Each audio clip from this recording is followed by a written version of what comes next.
اس دن کیا ہوگا۔ خدا ہر چیز کا مالک ہے۔ دنیا میں کسی کو جو کچھ ملتا ہے خدا کے دیے سے ملتا ہے۔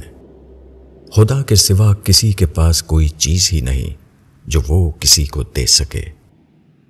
ایسی حالت میں اگر کچھ لوگ ایسا کریں کہ ایک شخص کو جائز طور پر ملی ہوئی چیز کو اس سے چھیننے لگیں تو گویا وہ خدا کے دیے کو چھین رہے ہیں۔ وہ خدا کے منصوبے کو باطل کرنا چاہتے ہیں۔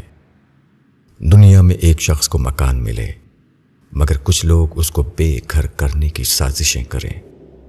اس کی معاش کا جائز انتظام ہو مگر لوگ اس کی معاشیات کو تباہ کرنے پر اتر آئیں۔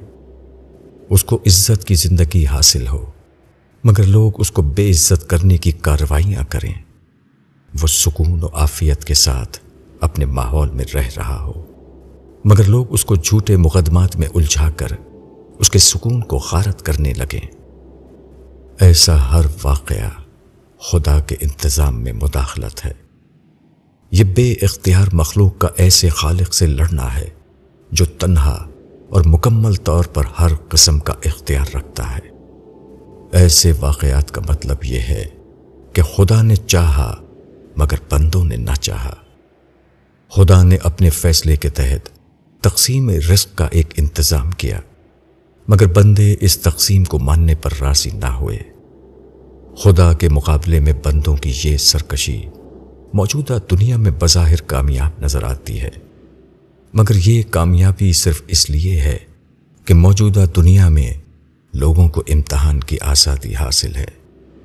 جیسے ہی امتحان کی مدت ختم ہوگی آدمی اپنے آپ کو اتنا بے زور پائے گا کہ اس کے پاس الفاظ بھی نہ ہوں گے کہ وہ کسی کے خلاف بولے۔ اس کے پاس دل بھی نہ ہوگا کہ کسی کو ملیا میٹ کرنے کا منصوبہ بنائے۔ موجودہ دنیا میں انسان کو آزادی حاصل ہے۔